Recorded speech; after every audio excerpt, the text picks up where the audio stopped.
जी sir, आपने कहा और हमने काम कर दिया। The pleasure is mine. Yeah, thank you. ये हर्ष आहान से बात कर रहा था लगता है। ये काम भी आहान का ही है। नहीं, ऐसा कैसे हो सकता है? कहाँ हर्ष जैसा करोड़पति और कहाँ नौकरों से भी गया गुजरा मेरा पति। भला उसकी बात हर्ष क्यों मान लेगा? या शायद आहान ने मुझे बचाने के लिए ये सब किया हो।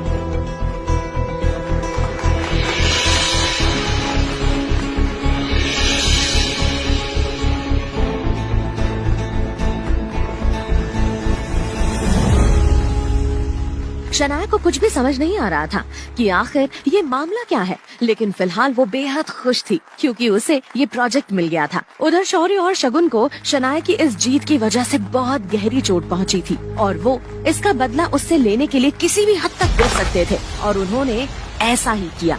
शनाया के दादाजी आनंद गिल ने भी शनाया का ये प्रोजेक्ट हासिल करने पर बाहें फैलाकर उसका स्वागत किया। वादे के मुताबिक उसे एक शानदार हवेली गिफ्ट में दी। ये प्रोजेक्ट भी अब पूरी तरह शनाया के पास आ चुका था, लेकिन शनाया को इन सबसे ज्यादा खुशी इस बात की थी कि उसने अपने दादाजी को ये प्रूव कर दिया था कि उसमें कंपनी चलाने की पूरी काबिलियत है। मम्मा, अच्छा वो आप मिल गई, बहुत अच्छी गुड न्यूज है। आन, तुम हर काम बर्बाद क्यों कर देते हो? अगर शनाया की मदद नहीं कर सकते हो तो चुपचाप घर संभालो। ऑफिस में जाकर पापा जी से झगड़ा करने की क्या जरूरत थी? मम्मी जी, आप ये क्या कह रही है? मुझे समझ नहीं आ रहा। अभी जो तुम ऑफिस में करके आए ना, उसकी वजह से शनाया के दादाजी ने शनाया से वो प्रोजेक्ट वापस ले लिया है। और तो और इसे गिफ्ट किया हुआ घर भी वापस ले लिया है। तुम्हें पता है ना कि शनाया के पिता शेखर इस वक्त हॉस्पिटल में है और इस घर को शनाया चला रही है। अगर तुम कुछ कर नहीं सकते हो तो एटलीस्ट बनी बनाई चीजों को बिगाड़ो मत। आज तुम्हारी वजह से हमारा ये घर बिक चुका है। हाँ, वैसे शनाया,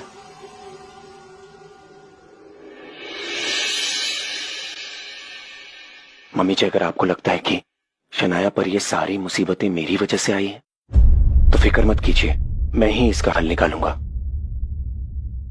तुम्हारी औकात है? मम्मी जी, अब से ठीक 10 मिनट बाद शनाया के दादाजी आनंद गिल शनाया को वो सब कुछ लौटा देंगे जो उन्होंने इससे छीना है। और इतना ही नहीं, पूरा गिल खानदान शनाया से माफी भी मांगेगा। ये मेरा वादा है। शनाया की माँ आहान का ये कॉन्फिडेंस देख हैरान थी। आज से पहले किसी ने शनाया के दादा को उनके नाम से नहीं पुकारा था और यहाँ आहान, जिसकी हैसियत कल तक एक नौकर से बदतर थी, आज न सिर्फ उनका नाम ले रहा था बल्कि ये भी कह रहा था कि वो शनाया से माफी मांगेंगे। समझे ना तुम मैंने क्या कहा? 5 मिनट में ये काम हो जाना चाहिए। ओके।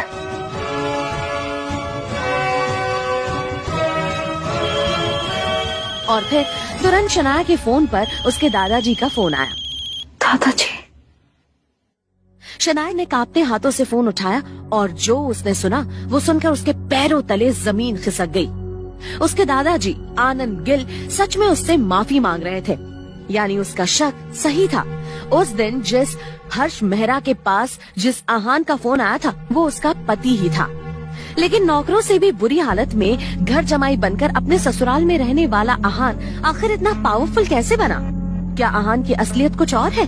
आखिर ऐसा क्या किया था आहान और शनाया ने कि उनके दादा ने उनसे सब कुछ छीन लिया? जानने के लिए अभी डाउनलोड कीजिए पॉकेट FM और सुनिए हिंदुस्तान में सबसे ज्यादा सुनी जाने वाली कहानी सीक्रेट अमीर।